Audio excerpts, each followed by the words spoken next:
of our preparations is our physical fitness. And it's really no mystery why.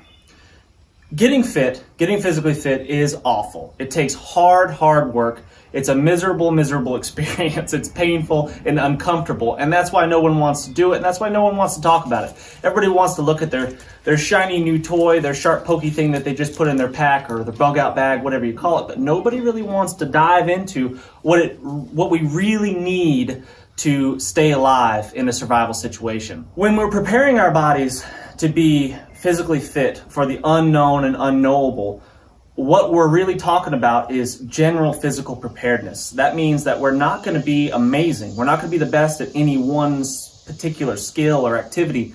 I'm not going to be the best marathoner. I'm not going to be the best sprinter, but I'm going to fall somewhere in the middle. I'm going to be mediocre at a lot of different things. Now, the first exercise that I always teach is the squat, because the fundamentals, the principles of squat can be transferred and applied to basically every other weight training exercise out there. If you can do a good solid squat, chances are you're going to be more successful at all the other exercises that we're going to learn later on. And a squat, to be honest with you, is probably the king of all exercises. If you're just going to learn one, you're just going to do one. A squat is a really good choice because it has a really high hormonal response. Doing weighted squats, heavy squats, for example, can have a really big boost in your testosterone levels and growth hormone, which is going to gain muscle mass, which is going to increase your metabolism, which is going to make you stronger, fitter, faster. Now, there's 1,000 ways to skin a cat, right? There's lots of different variations out there on how to do a squat properly. I have literally taught thousands of people, successfully taught thousands of people how to do a squat properly. And this is just the way that I've learned it. This is the way that's worked for me. And this is the way that I'm going to show you. We typically start about shoulder width apart, give or take, with the toes slightly flared out, just a little bit. Doesn't have to be much. And again, that's going to vary for everybody depending on flexibility, mobility, limb length, whatever it may be. But this is a good place to start. About shoulder width, slightly toed out. Okay. My chest is going to be up nice and tall. An easy way to help with that, maintaining that chest being nice and tall, is just to put the arms up above the head, something like this. And then as I squat, my butt's going to go backwards. Butt's going to go backwards. I'm going to put my weight on my heels, and I'm going to maintain weight on my heels all the way down into a full range of motion. What's full range of motion, you might ask? Full range of motion is as deep as you can go into your squat while maintaining good technique. So if I can maintain weight on my heels, my chest nice and tall, my back nice and flat, and I can do that through the full range of motion, that's fantastic. If you can't, and you get down towards the bottom and you do something like this, then you've given up that kind of midline stability, that core stability, and we have to make sure we have that.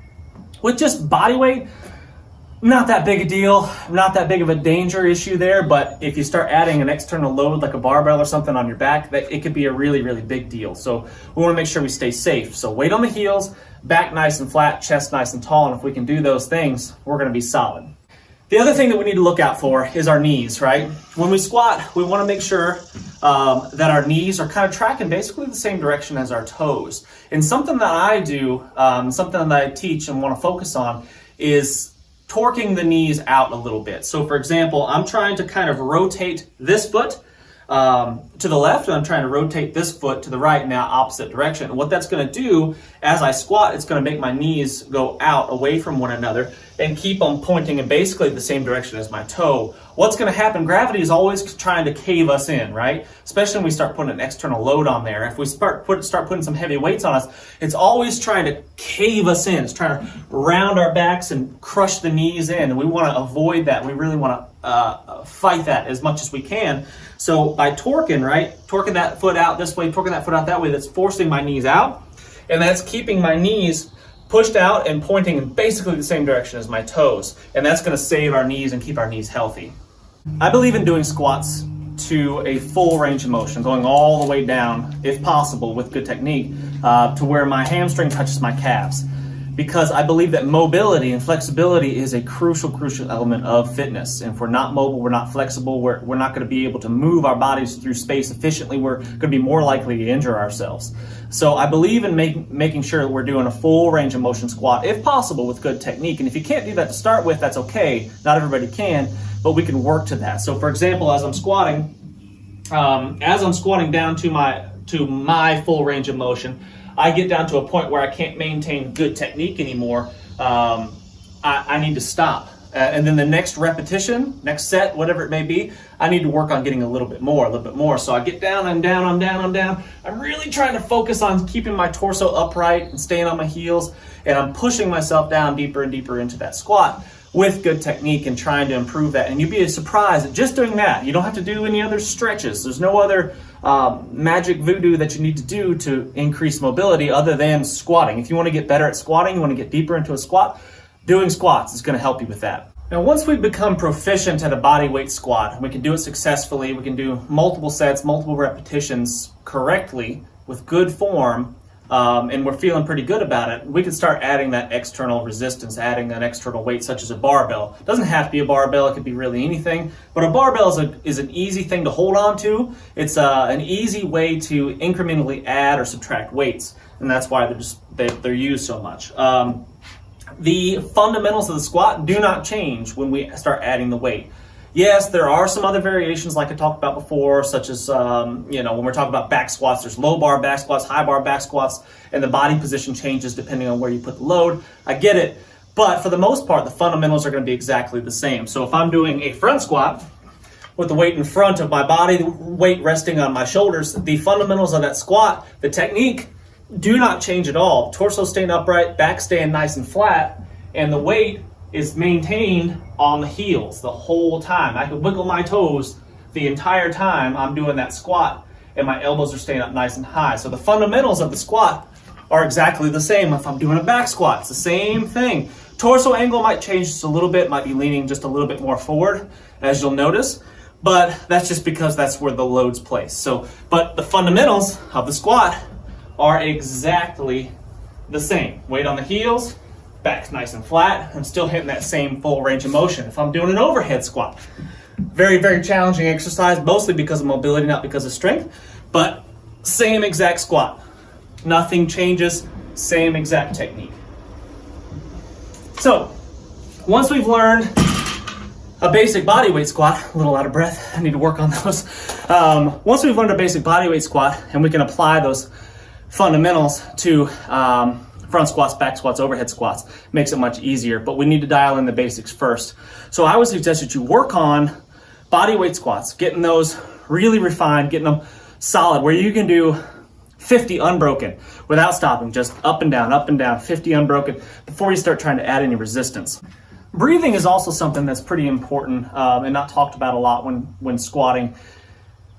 Breathing in a big deep breath, filling up all of this with some air, and then maintaining that while you're doing your squat, at least until you're up out of the sticking point, is important. With just a bodyweight squat, not that big a deal. But when you start adding some weight, back squat, front squat, whatever it may be, you've got to make sure that you can maintain that core really tight, and breathing in a big deep breath and holding that breath in while you're doing it is super important. I've heard people say, breathe in on the way down and exhale on the way up. People that say that have never lifted really, really heavy weights before. And I'm not saying I'm the world's strongest man, but it's all relative. Heavy weight for me, I need to hold in that breath. So what I'm going to do is, as I go down into my squat, again, with just body weight, it's not that big a deal, but when you start adding that weight, it is. So as I go down into my squat, I'm going to take in a big deep breath, fill up my belly with air. I'm going to let that belly fill up, and then I'm going to lock it down tight. And lock it in really tight so my torso is maintained, and it's like something that you can compare it to is like an empty Coke can. I can crush an empty Coke can really, really easy just by stomping on it, right? But a full Coke can, an unopened Coke can, is really, really difficult to do because it's got that fluid in, it's got that rigidity, it's got the fluid filled up inside of it. So if I can maintain that, and I let it go only once I'm past that sticking point. The sticking point is once I'm past the most difficult part of the squat, which is usually somewhere right about there, right around a parallel point where my thigh is parallel to the ground. So breathing is really, really important. Big deep breath, lock it in nice and tight, and then slowly let it out once you're past that sticking point. I could almost certainly spend the next 3 hours talking to you about squats and all the subtle little nuances that can help you be more proficient at a front squat or a back squat, something like that. There's lots of little details, little tricks of the trade that can help you. But I'm just trying to present you with some of the basics. And maybe we'll do that stuff in future videos. Maybe if that's something you guys want to see, we'll talk about front squats, or we'll talk specifically about a back squat and how to be more proficient at it, how to move more weight. But I'm just trying to give you the basics, a starting point, a place to get started.